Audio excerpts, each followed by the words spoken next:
I am the oldest of 7 brothers and sisters. I grew up in a rural community in Nicaragua, where having an adequate home was not a real option. It was only a dream. I spent my first years in my grandparents' adobe house, together with many other people. It was a small house, only 2 rooms, no basic services, no running water, no electricity. Water came from the well, clothes were washed in the creek, and to go to a school, we had to walk to another community. With much effort, and then to a small piece of land inherited by my father, my parents were able to build a tiny house with 1 room and a kitchen. That little space, so limited, was our first real home, and even though it seemed small, for us it meant everything. This is my experiences, and it had a profound impact on my life, because I understood as a little girl that housing is not only a roof, it is also water, a school, health, the environment. It is being able to call a place home where you feel safe. And I also understood that when this right is denied, many other things are denied. Security, dignity, the chance to dream. I am Damaris Ruiz, and I am here to share with you my own story. That access to adequate housing is also a matter of justice. And because I am deeply motivated knowing that there are alternatives to make this right possible. Today, millions of people in our region still do not have access to decent housing. In Central America, more than 40% of households face a housing deficit. This means that 4 out of 10 families do not have a proper place to live. In countries like Honduras and Guatemala, the situation is even more alarming. More than 55% of households live in inadequate condition. What does this mean? It means living in houses without safe water, without drainage, with rusted metal roof, with dirty floors that turn into mold when it rains. It means not having access to basic services, sharing one small room with entire families, cooking with firewood in closed spaces, being exposed to diseases. It means thousands of children doing their homework by candlelight and without a safe place to grow up. And here is another alarming fact. More than 70% of the housing built in the last 20 years in the region is informal. Let us stop and think about what this means. 7 out of 10 houses were built without urban planning, on risk land, and without access to public services. Did these families have another option? The answer is no. They built however they could, because there was no other way. The formal market excludes them, and state programs are insufficient or inaccessible. Bank credits are designed for those with stable income and guarantees, not for the large majority who live from informal work. Informality is not a choice. It is the reflection of a deeply unequal system. It is the symptom of a model that privileges a few and excludes the great majority of households in our countries. Testimonials say more than any chart. A Guatemalan woman told us, "Before, my children were ashamed to invite their friends home because we live in a metal shack. Now they feel proud, and now she feels proud, and so do I." That sentence shows all that it means to live in a precarious housing. It is not only physical discomfort, it is also social shame. It is growing up believing that even the minimum, a decent home, is not something you deserve.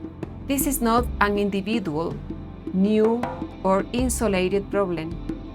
It has a structural cause that repeat throughout the region. Let's see some of these causes. First, no access to well-located urban land. Land is concentrated in few hands, prices go up, and poor families are pushed to risk disconnected and invisible areas. There, people build whatever they can, however they can. That is where the belts of poverty around our cities appear. And that is where the absence of public policies to support social production of habitat is failed the most. Second, gender inequality. More than 45% of urban households are led by women, but when they seek credit or subsidies, they are told they have no guarantees. The very same women who sustain daily life are excluded from deciding on the space where that life happens.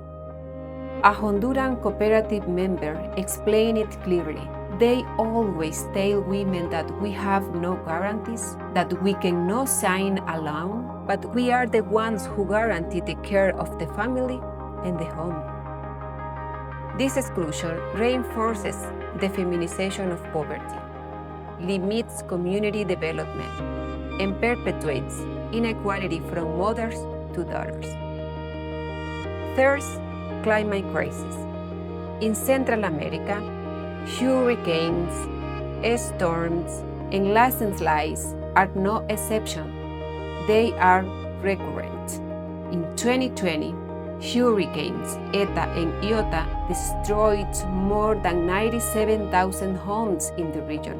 When a house is precarious, a natural phenomenon becomes a social catastrophe, and each country, each family, live it in their own way. And although these structural causes repeat across the region, each country faces them from its own point of tension. In El Salvador, the deficit is mixed. There are not enough houses and many don't meet minimum conditions. Earthquake risk and floods make things worse. Still, experiences in El Salvador's historic center show that the cooperative housing can be part of urban recovery, with services and public spaces. In Honduras, where hurricane devastate community every year, there has been a cooperative housing law since 2017, but its implementation is low. Cooperative face bureaucracy, lack of credit, and resource. Families keep building under risk without security or permanence. In Guatemala, self-managed housing groups have legal recognition, but to access public funds, they must meet criteria that exclude the poorest families. Faced with this reality, families solve individually what should be a collective and state responsibility. They build however they can in precarious conditions, and thus informality and insecurity become the norm. I invite you to question this reality and to ask ourselves, what alternatives exist and how can we build them together? It is clear that access to adequate housing in Central America will not be solved by repeating traditional formulas. Building houses without thinking about community and environmental sustainability has already proven insufficient. Experiences show that the strongest alternative comes from community organization, solidarity, and integral planning. In our region, this alternative is called the Mutual Aid Housing Cooperative Model, or SEBAN. This model has its roots in Uruguay's Federation of Mutual Aid Housing Cooperative, known as FUCBAN, and it is based on three pillars: self-management, mutual aid, and collective ownership of the land. Over the past 20 years, the model has been adapted and implemented in Central America, Paraguay, Bolivia, and more recently in Colombia after the peace agreements. So, what is SEBAN? SEBAN starts for a central vision. Housing is much more than a product in the market. It is a space to live, a community, and a foundation for a better future. The model encourages families to work together to guarantee not only a roof, but also services, shared spaces, safe environmental sustainability, and social bonds. The phases of the cooperative processes are: 1. Organization of family. Family come together with a common goal to create a community. 2. Land management. The cooperative looks for available lands and negotiates with authorities and key actors to secure an adequate space. 3. Participatory design. Architects and family co-create the plans, ensuring cultural relevance, functionality, and ownership. 4. Collective financing. Loans and subsidies are managed by cooperative, reducing risk and improving negotiation power. 5. Construction with mutual aid. Family contribute with community work, strengthening bonds and building skills. And 6. Community management. Once the houses are built, the organization continues to manage shared spaces, promote culture, coexistence, and safety. Another strength of this model is that it can adapt to the reality of local community and neighborhoods. At the same time, it's opened the possibility to build strong public and private alliances. We have learned this from the Swedish model, where at least 20% of people live in cooperative housing, some managed by the state and others by cooperative companies. We have talked about the problem and about the alternative represented by the mutual aid housing cooperative SEBAN. But maybe some people wonder, that is really work? Or is it just a nice idea, a well-intentioned project? The answer is in the facts, in the houses that already exist, in the neighborhood that had been built, are organized. The answer is in the facts, in the houses that already exist, in the neighborhood that had been built, in the community that are organized. In the last 20 years, SEBAN has gone from being a pilot of experiences to become a strong regional movement. It has been supported by WIEFED and civil society organizations such as FUNDASAL and FESCOBAN in El Salvador, MECOVISUR and FSR in Honduras, and also by groups in Guatemala and Nicaragua. One of the most visible impacts are the more than 2,500 homes already built in the region. These are not luxury houses, but adequate homes, well constructed, with basic services and urban planning. Many of them even surpass the quality standard of social housing produced by the market or by the state programs. Each one represents a family that no longer live under the uncertainty of eviction. But perhaps the deepest impact of SEBAN is social organization. Today, there are national federations of cooperatives in countries where it has been implemented.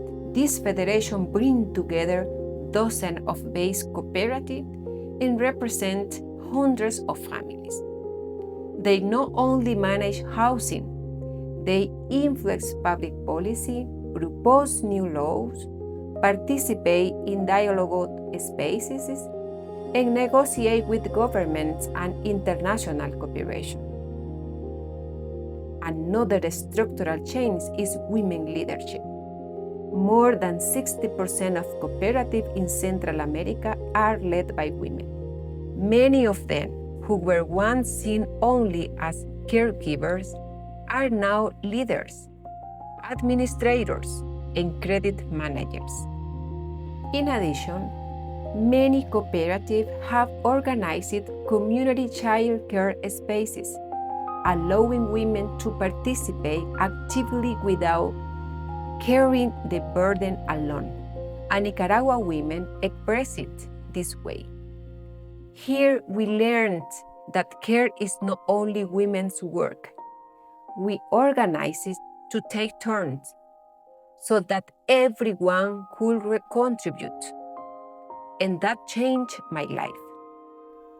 SEBAN has also shown that housing can be a strategy for climate resilience. Many cooperatives have adopted sustainable practices: rainwater harvesting roofs, solar panels, community gardens, and the use of local materials with low environmental impact. Cooperatives also manage the neighborhood, promote cultural activities, run productive projects, and in some cases have created community micro-enterprises, from small collected kitchens to carpentry or bakeries that serve a neighborhood and generate income. A young woman from Guatemala said, "I didn't only learn how to lay bricks, I learned how to work in a team, to manage, to think big. Today, I dream of creating my own business with my cooperative colleague." This confirms that SEBAN is not only a housing model, but a model of integral development. The model has also gained institutional recognition. In El Salvador, some cooperative experiences have been included in municipal urban plans. In Guatemala, self-managed housing groups are already recognized in regulation. And in Honduras, the 2017 cooperative housing law was direct result of the movement's advocacy. What is still missing for this model to stop being the exception and become public policy across Central America? We have seen the magnitude of the problem and the achievements of the mutual aid housing cooperative model, SEBAN. But it would be naive to think that everything is solved. The model works, yes, and it works very well where it has had the chance. And these challenges will decide if it remains only an inspiring experience or if it becomes a structural public policy able to transform entire countries. As we know, the future of SEBAN does not depend only on the will of the community. They have already shown their great capacity to organize, to work, and to build. And there are still specific challenges. One is the clear legal framework. In some countries, there are already advances, but implementation is slow, regulations are restrictive, and paperwork takes forever. A Guatemalan cooperative women summarize it like this: "We already have the land, the organization, the will, but we waited 5 years for the paper to be approved. 5 years in which family kept paying rent and which children grew up in precarious houses. That is not fair." Second challenge is the access to well-located land. Without land, there is no housing. And today, most cooperatives face constant barriers. Land is expensive, far away, or unsafe. A Salvadoran leader said it clearly: "The hardest part was not building the house, it was finding a piece of land to build on, because the market pushes us out and prices rise every day. If the state does not intervene, they force us to live where we should not live.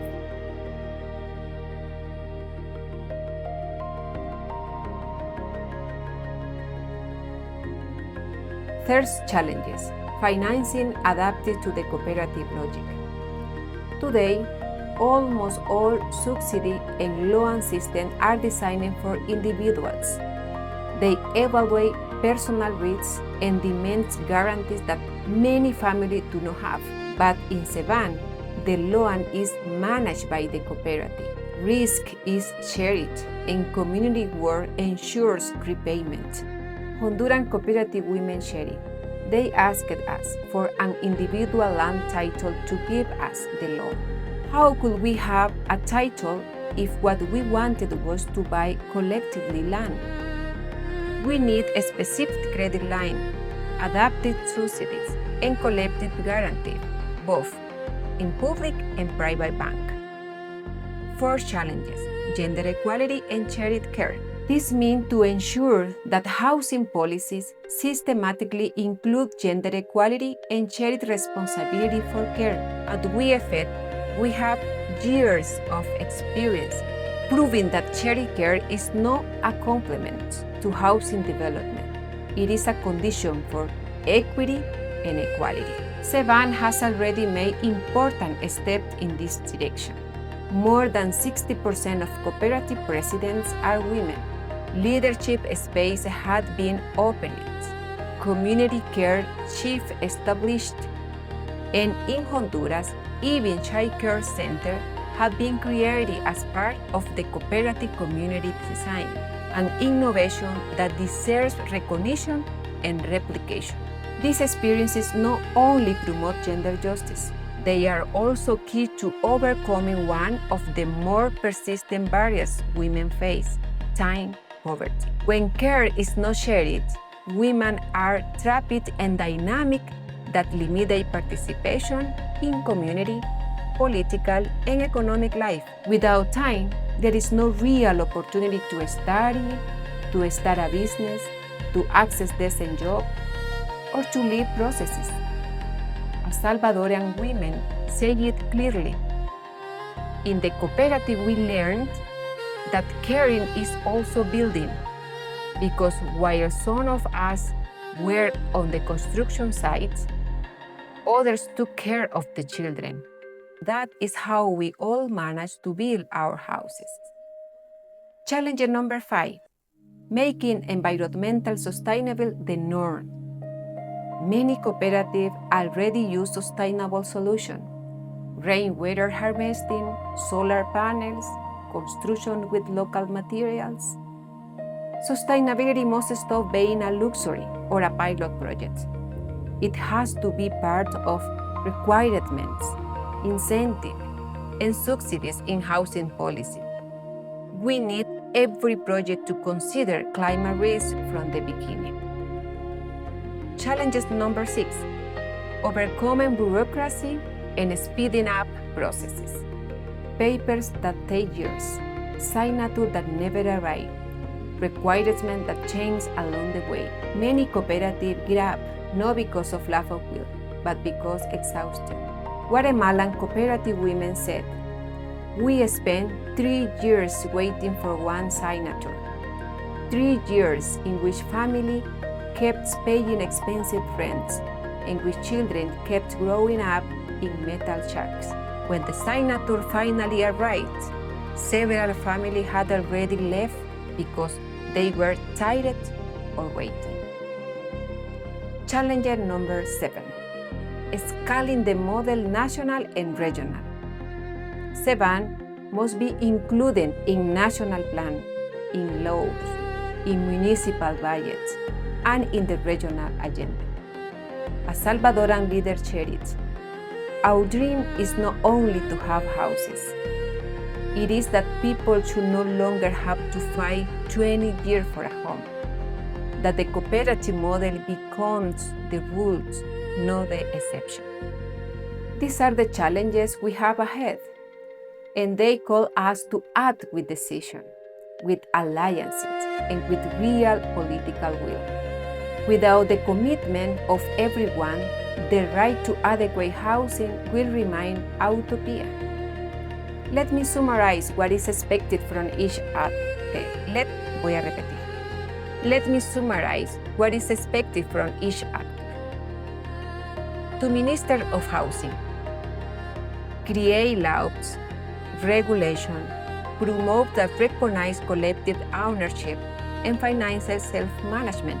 To Congress people, legislators, approve land bank, collective subsidies, and finances mechanisms. To mayors and municipalities, identify lands, prepare it, make it available to cooperative, and include them in urban development plans. To Public and Development Bank, create financial products adapted to the cooperative logic. To international cooperation, provide long-term financing, support organizational strengthening, and support legal reforms. To the private sector, provide sustainable material, technological innovation, and infrastructure. Also support construction with technical assistance or specific donation. The challenge is for the private sector to see cooperative as a strategic partner in building sustainable solutions.